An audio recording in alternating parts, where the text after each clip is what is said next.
Comment closer un client à 2000 euros par mois pour son agence digitale ou SMMA? Eh bien, dans cette vidéo, je vais te montrer la méthode complète de A à Z. Donc, reste attentif jusqu'à la fin et ne rate aucune étape. Bonjour, c'est Elias et je suis de retour avec une nouvelle coupe de cheveux, comme tu peux voir. Donc, j'espère que ça me va bien. Mais bref, c'est pas ça le sujet. T'es pas là pour ça. Donc voilà, rentrons dans le vif du sujet. Rapidement, pourquoi j'ai eu l'idée de cette vidéo? Eh ben, c'est parce que j'ai pu échanger et discuter avec pas mal de chefs d'entreprise lors de mes derniers rendez-vous de closing. Parce que comme tu le sais, j'ai une agence digitale spécialisée dans le trafic payant et j'ai une offre complète de gestion de publicité Facebook et Google Ads. Et mon tarif, c'est de 3000 euros par mois. C'est un package complet pour ces deux services-là. Je ne peux pas aller en dessous parce que j'ai derrière une équipe de média buyers qui délivre le service. Et moi, personnellement, j'aime bien garder une bonne marge, voilà, d'au moins 80%. Comme ça, je vais vraiment garder un bon bénéfice. Et du coup, je préfère avoir peu de clients mais qui payent très cher plutôt que de signer plein de clients à 1500 ou 2000 euros par mois. Et du coup, lors de mes appels de closing, j'ai eu cette objection-là assez souvent. Il me disait que c'est hors budget, il ne pouvait pas se payer les 3000 euros par mois. Bien sûr, il y en a une partie qui a fini par closer et signer, ce qui est bien sûr mon objectif. Mais la plupart me disaient que voilà, c'est hors budget, ils ne peuvent pas se permettre de le payer. Et du coup, je leur pose toujours cette question à la fin du rendez-vous, quel est le budget qui vous conviendra? Comme ça, je vais avoir une idée générale. Et la plupart d'entre eux me disaient un budget maximal de 2000 euros par mois. Donc la plupart des entreprises sont capables de payer jusqu'à 2000 euros par mois pour gérer leur publicité digitale. Donc c'est pour ça que j'ai eu l'idée de cette vidéo. Je me suis dit, voilà, 2000 euros par mois, c'est vraiment le sweet spot pour signer des clients de cette taille-là. Et pour moi, personnellement, 2000 euros, ça vaut pas le coup. Mais je suis sûr que la plupart des débutants qui me regardent ici sur cette chaîne YouTube seront plus que satisfaits avec un premier client à 2000 euros par mois. Donc, je me suis dit que je dois faire cette vidéo pour te montrer vraiment le process étape par étape afin de te guider. Et donc, sans attendre, la première étape, ça sera de bien comprendre ta niche. Donc, quand tu vas choisir un secteur d'activité sur lequel tu vas te lancer, il faut vraiment que tu t'immerges dedans. Il faut vraiment comprendre tout le vocabulaire utilisé par tes prospects, vraiment comprendre leurs problèmes, leurs douleurs, leurs désirs. Il faut vraiment que tu fasses tes recherches sur Google, sur YouTube, peut-être même aller regarder des documentaires, des émissions sur cette niche-là. Comme ça, tu vas vraiment savoir quel message de prospection va résonner avec eux. Je vois tellement de débutants, par exemple, qui veulent se lancer dans la niche de l'immobilier et ils ne savent même pas c'est quoi la différence entre un mandataire et un agent immobilier ou un conseiller immobilier. Ou ils ne savent même pas la différence entre un mandat de vente simple, un mandat de vente exclusif, un mandat de vente, un mandat de recherche. Ils ne savent pas c'est quoi la pige téléphonique des agents immobiliers. Donc, ils se lancent comme ça à l'aveugle, les yeux fermés, et ils connaissent rien sur leur niche. Ils sont juste intéressés par l'argent. Allez, je démarche le plus vite possible pour gagner le plus d'argent rapidement. Ça ne marche pas. Il faut déjà que tu comprennes c'est qui ton avatar client. Il faut vraiment dresser un portrait typique de ton prospect cible, connaître vraiment ses douleurs, ce qui l'empêche de développer son activité. Comme ça, tu vas vraiment trouver les bons mots, le bon vocabulaire à utiliser afin de vraiment le démarcher de la manière la plus efficace possible. Parce que entre deux messages de prospection, un qui est vraiment personnalisé pour cette niche-là et un message généraliste, bonjour, on est une agence marketing, on vous aidera à augmenter votre chiffre d'affaires. Tu vois un petit peu la différence. Contrairement si je dis par exemple, on vous aide à acquérir plus de 10 mandats exclusifs par mois en plus. Tu vois la différence entre ces deux messages. Le second est beaucoup plus efficace qu'un message voilà, généraliste qu'on peut envoyer à n'importe quelle entreprise. Donc le mot-clé, le mot d'ordre, ça va être la personnalisation. Plus tu vas cibler ta niche, mieux ça sera. Donc vraiment, je t'invite à prendre un document PDF, lister tout le vocabulaire de ta niche, leurs problématiques, toutes leurs douleurs et leurs objectifs également. Donc ça peut être assez contraignant au début, ça peut être assez chronophage, mais crois-moi, c'est ça qui fera la différence entre toi et tous les autres gens qui se lancent dans le SMMA et qui ne veulent pas faire ce travail en plus. La deuxième étape, ça sera le lead sourcing. C'est-à-dire, tu vas créer une liste, un fichier Excel avec les prospects que tu vas démarcher par la suite. Donc, c'est très très simple pour rechercher tes prospects. J'en ai déjà fait plein de vidéos pour les niches e-commerce. Pour des niches physiques comme les agences immobilières, les salles de sport, le moyen le plus simple, ça va être Google Maps. Donc, tu vas aller sur Google Maps et tu écris les mots-clés relatifs à ta niche dans une ville. Et puis, tu vas les mettre sur ton Excel. Et justement, avant de les rajouter à ta liste, il faut vraiment qualifier tes prospects au maximum. Il ne faut pas rajouter n'importe quel type de prospect. Il faut déjà qu'il ait les moyens de payer ton service parce que pour 2 000 € par mois, il faut que l'entreprise génère minimum 20 000 € par mois de chiffre d'affaires si c'est dans la vente ou minimum 10 000 € par mois pour les services. En dessous de ces chiffres-là, ils ne vont pas pouvoir payer ton service. D'accord? Et pour trouver les chiffres d'affaires, le nom du patron, etc., tu peux le faire directement sur société.com si tu es en train de prospecter des entreprises françaises. Pour d'autres pays, la Belgique, l'Angleterre, il y a également des alternatives à société.com. Donc tu vas sûrement les retrouver. Et puis également, tu peux les qualifier en regardant leurs réseaux sociaux. Un prospect qui poste régulièrement sur les réseaux, qui a un bon site web bien optimisé, qui a même le pixel installé, ça montre que c'est une entreprise qui est intéressée par le marketing digital. Donc, ça va être beaucoup plus simple de les convaincre d'avoir un rendez-vous et de les closer par la suite. Donc, c'est ça vraiment un petit peu mon process de qualification et je t'invite à faire pareil avant de les rajouter à ta liste. Parce que tu en as certains qui sont très impatients, ils vont juste rajouter n'importe quelle entreprise sur leur liste de contacts et par la suite, lors du démarchage, ils se rendent compte que la plupart d'eux ne sont pas du tout qualifiés ou ne sont pas du tout intéressés par le marketing digital. Donc ça, c'est un point crucial. La prospection, c'est 50% de lead sourcing et 50% de démarchage. D'accord? C'est vraiment la partie cachée de l'iceberg. Parce que tout le monde regarde juste la partie démarchage, mais personne ne regarde le lead sourcing. Donc vraiment, c'est un point hyper important. La troisième étape, ça sera la phase de la prospection.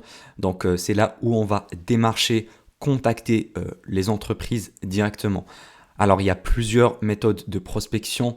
L'important, c'est qu'il faut en tester plusieurs au début. D'accord? Comme ça, tu vas trouver la méthode de prospection qui va vraiment marcher, qui va fonctionner pour ta niche. D'accord? Il y a le cold calling, la prospection téléphonique, il y a la prospection par email, il y a également l'envoi des looms, donc le cold loom. Il y a également des méthodes inbound comme poster sur des groupes Facebook. L'important, c'est qu'il faut les tester toutes. Comme ça, tu vas savoir laquelle va apporter le plus grand nombre de rendez-vous. Parce que ici, on va essayer de décrocher des rendez-vous qualifiés avec nos prospects. Il faut également voir une méthode de prospection qui te conviendra toi personnellement. Parce que je sais qu'il y en a pas mal qui sont pas du tout à l'aise avec le cold calling ou la prospection téléphonique. Je conseillerais quand même de l'essayer minimum, aller faire 30-40 cold call et après si vraiment tu détestes ça, là tu pourras l'enlever parce que cette méthode-là ne te convient pas. Et ça sert à rien de vraiment prendre une méthode de prospection juste pour son efficacité parce que tu vas pas la tenir sur le long terme si ça te convient pas personnellement. Donc c'est vraiment ça les deux points, et il faut que ça fonctionne pour ta niche et que tu sois vraiment capable de la faire sur le long terme. Alors après avoir testé plusieurs méthodes, tu vas trouver une qui va vraiment résonner avec ta niche et tu vas la perfectionner. D'accord? Tu dois vraiment changer plusieurs messages. Imaginons c'est le cold emailing. Eh ben, tu dois tester plusieurs scripts, plusieurs séquences d'emails. Comme ça, tu vas savoir laquelle va fonctionner le plus et tu vas optimiser au fur et à mesure. C'est exactement comme la publicité Facebook. C'est exactement la même chose en fait. C'est un système. Tu vas prendre plusieurs systèmes, tu vas les tester et ensuite, selon les résultats et les retours du marché, tu vas perfectionner. Donc, tu vas enlever les méthodes de prospection qui ne marchent pas et tu vas garder la meilleure et ensuite, tu vas la scaler. C'est comme Facebook Ads. Tu lances plusieurs pubs, tu coupes les moins rentables et tu scales la plus rentable.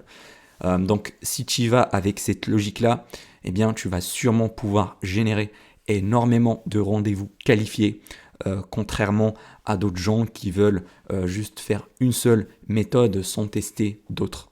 Quatrième étape, ça sera la vente ou le closing. Donc, c'est là où on va présenter nos services et on va signer le client à la fin du rendez-vous. Donc, il faudra toujours avoir un processus de vente qui soit vraiment clair et précis. Je te conseille de t'organiser avec un CRM. Donc, c'est juste un outil qui va te permettre de vraiment organiser tes prospects.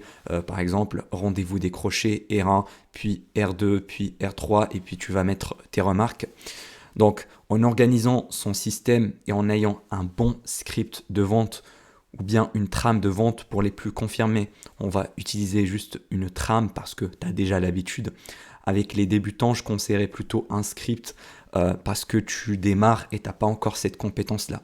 Parce que la vente, c'est quelque chose qui n'est pas inné. On n'est pas né un bon vendeur. C'est quelque chose qui s'apprend avec le temps et qui s'apprend avec l'habitude. Lors de mon premier RDV, j'étais totalement nul. Et là, je suis beaucoup plus à l'aise avec ça. J'arrive à signer de plus gros clients parce que je me suis perfectionné au fur et à mesure après plusieurs appels de vente. Donc, c'est exactement la même chose pour toi. Et le processus de vente est divisé en deux étapes. Il y a le R1 et le R2. Donc le premier rendez-vous, c'est ce qu'on appelle également un appel de découverte. Donc ici, tu vas poser des questions pertinentes à ton prospect pour comprendre sa situation actuelle. Vraiment comprendre son entreprise, ce qu'il fait actuellement, ses méthodes d'acquisition actuelles. Et également, tu dois savoir ses objectifs, quelles sont ses ambitions, ses désirs. D'accord? Comme ça, lors du deuxième rendez-vous, tu vas vraiment positionner ton service en étant le véhicule qui va lui permettre de passer de sa situation actuelle à sa situation désirée. C'est vraiment ça la vente. Si je peux te résumer la vente en deux phrases, c'est le véhicule qui te permet de passer une personne d'une situation A à une situation B. C'est vraiment tout. Après, la vente, c'est assez large. Je peux en parler pendant des heures et des heures. Je ne peux pas le résumer dans une vidéo de 10 minutes ou même 30 minutes. Donc, si tu veux aller encore plus loin, j'ai déjà fait une vidéo qui apparaît ici en fiche. Tu peux la regarder après. Maintenant, je vais parler un petit peu de l'aspect mental et psychologique.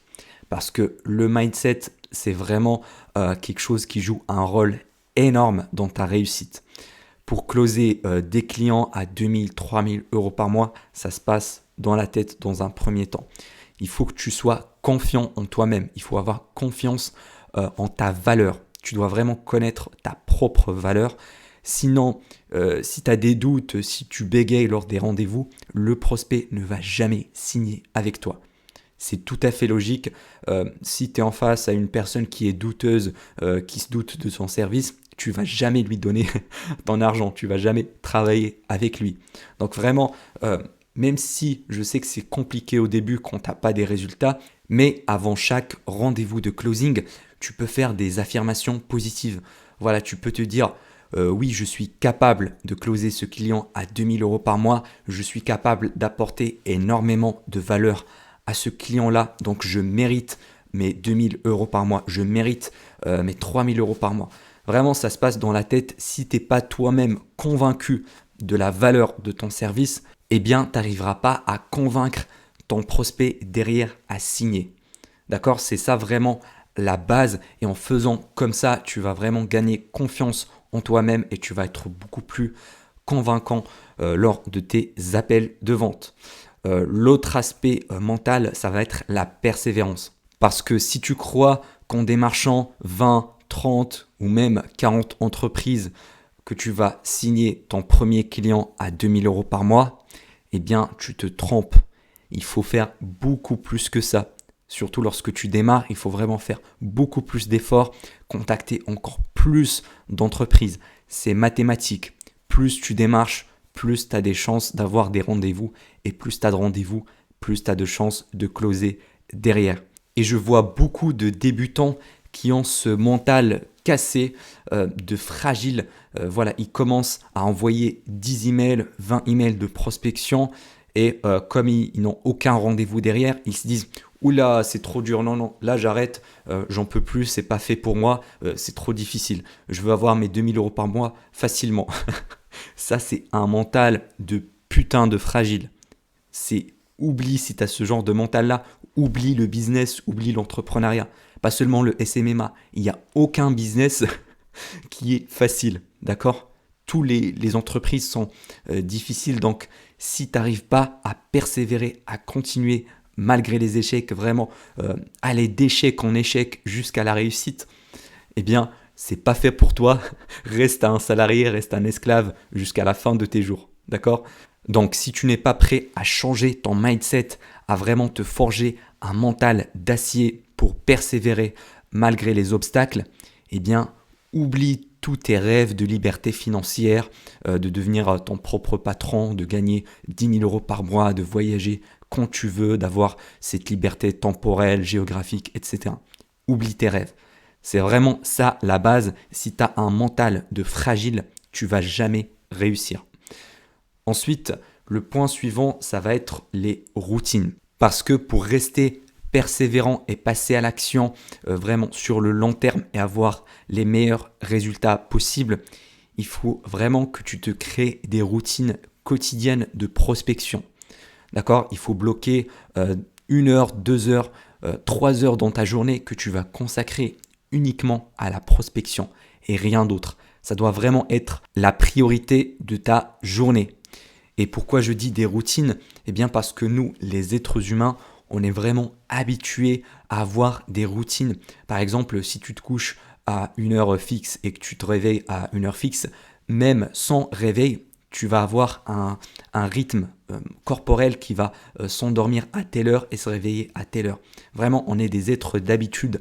Et si tu crées cette routine-là, cette habitude-là de prospecter de telle heure à telle heure, eh ben, ça va être beaucoup plus facile de la garder sur le long terme.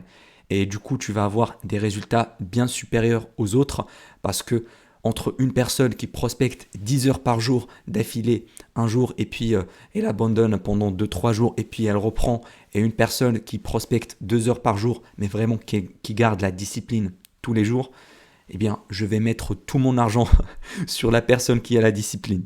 C'est ça la clé du succès. Donc il faut le voir vraiment comme une sorte de jeu vidéo. Voilà, là j'ai fait mes 2 heures de prospection, super, j'ai atteint l'objectif journalier. Allez, je vais faire un petit plaisir, peut-être je vais manger un petit plat sympa, ou je vais sortir marcher un petit peu pour me récompenser. Mais vraiment, si j'atteins mon objectif, je vais être fier de moi-même, je vais être content de ma journée, et ça doit être pareil pour toi. Et vraiment, si tu appliques tous les conseils de cette vidéo, je suis sûr que tu vas signer ton prochain client à 2000 euros par mois. Ça peut prendre 2 semaines, ça peut prendre 2 mois, ça peut prendre 1 mois. Je ne sais pas, ça dépendra de ton cas, mais je suis sûr que tu vas y arriver au bout d'un moment à force de persévérer. Si tu veux aller plus loin, il y a un cadeau gratuit dans le premier lien en description. C'est une étude de cas totalement gratuite qui te montre comment j'ai monté mon agence à 6 chiffres par an. C'était Elias, à la prochaine.